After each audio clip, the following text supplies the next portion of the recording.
Hello, all you beautiful people. Hello, all you beautiful people. Welcome back to our channel, the Palmetto Travelers.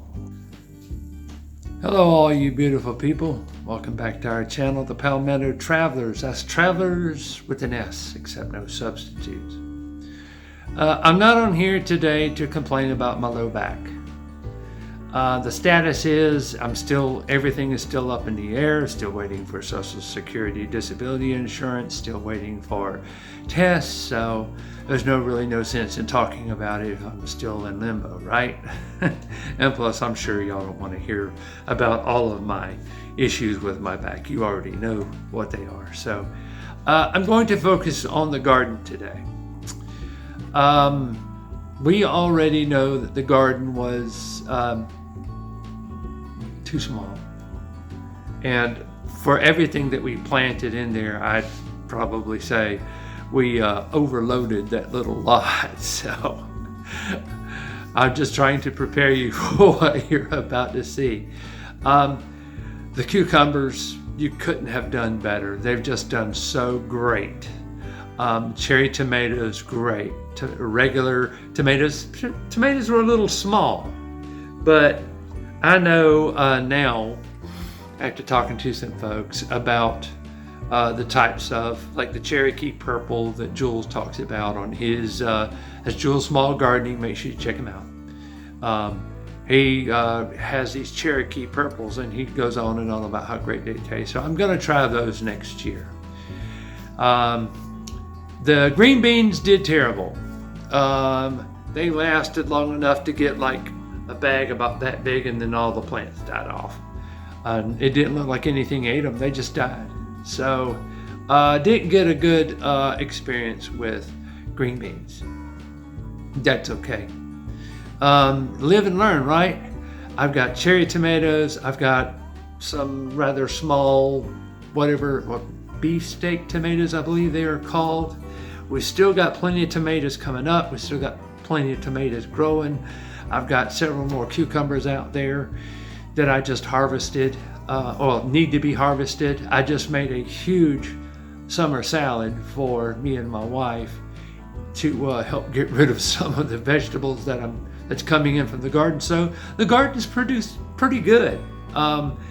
We didn't do good on the peppers. The peppers are still small. We've only gotten one banana pepper, and I planted some bell pepper out there, and they never came to fruition. I don't know.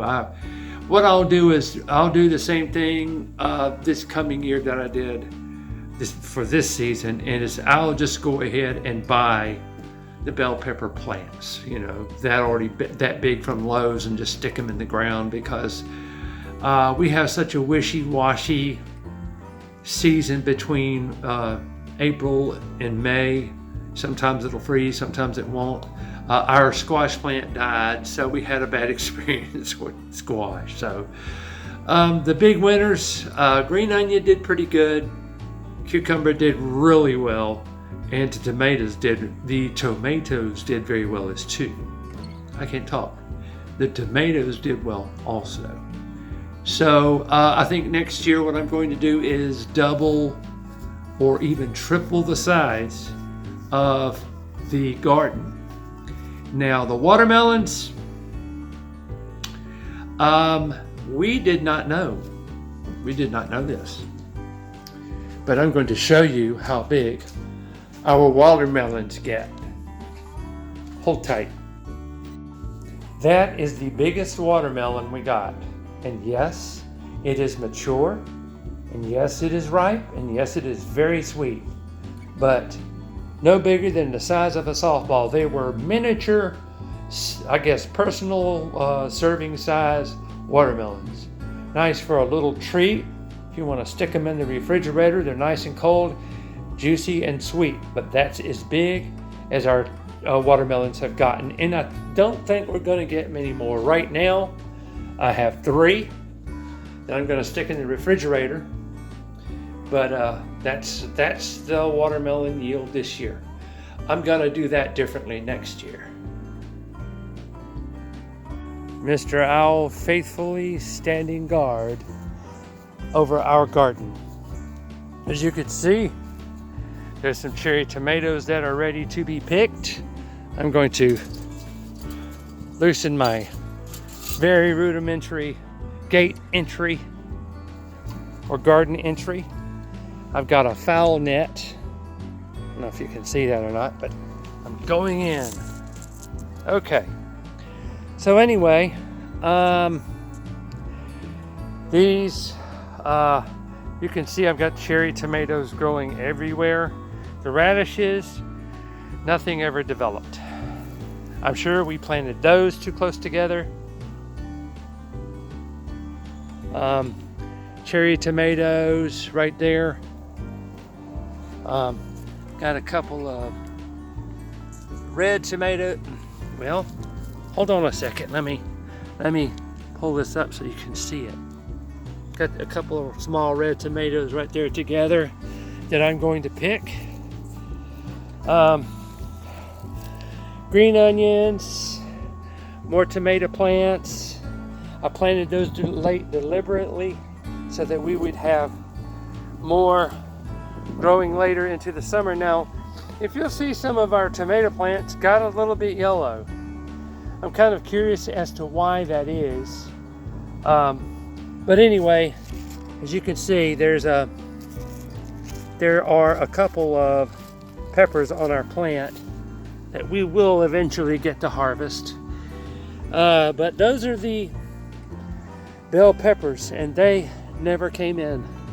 They're blooming now, so maybe we'll get some late summer bell peppers. There's a pretty good size cucumber right there. We got a few good sizes of cucumbers out there, but you can see how small the garden is. It is very small. We way underestimated how big the garden really needed to be.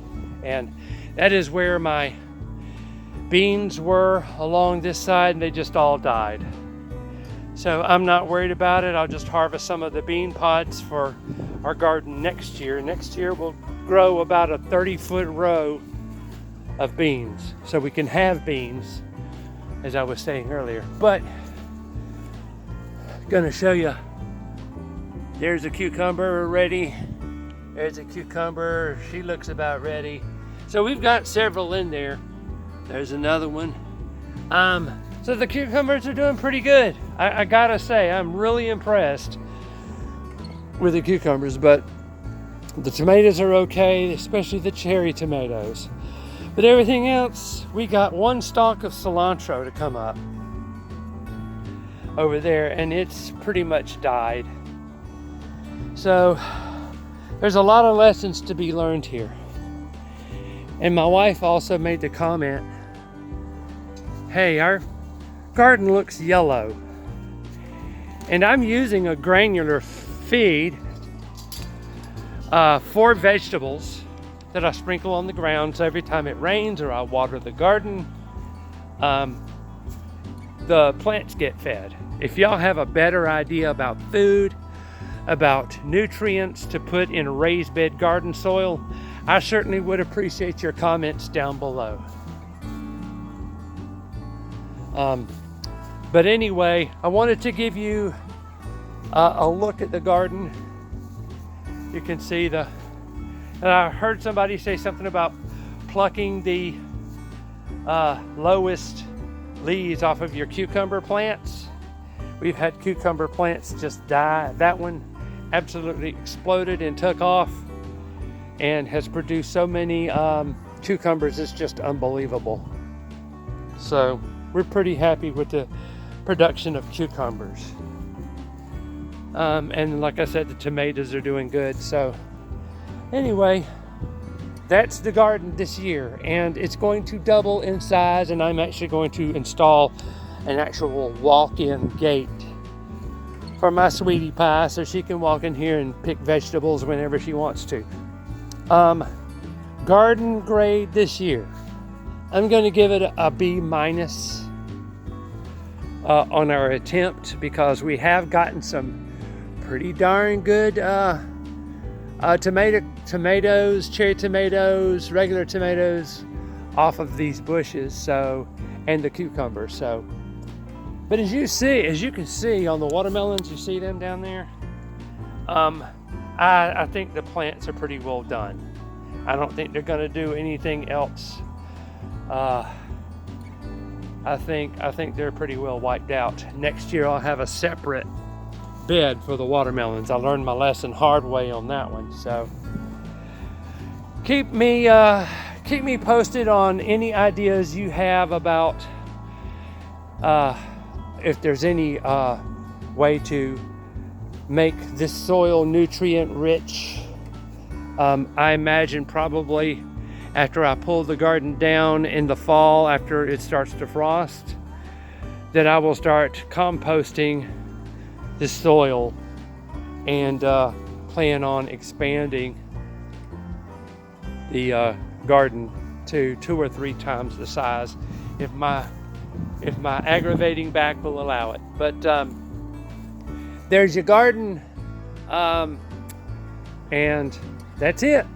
That's all the garden. A quick look around the yard just to show you the lawn. It has improved and everything looks pretty good. Wild crepe myrtles took off. They look great. But the lawn did pretty good this year. We've gotten some decent afternoon rains. That helped my lawn survive. So that's the backyard.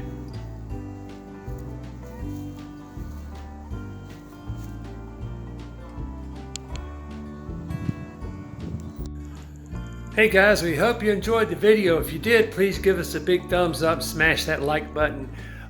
Please also subscribe to our channel if you haven't done so already, and make sure you tap that little notification bell so you don't miss any more videos. We love you guys. We appreciate you joining us today. We'll see you on the next video.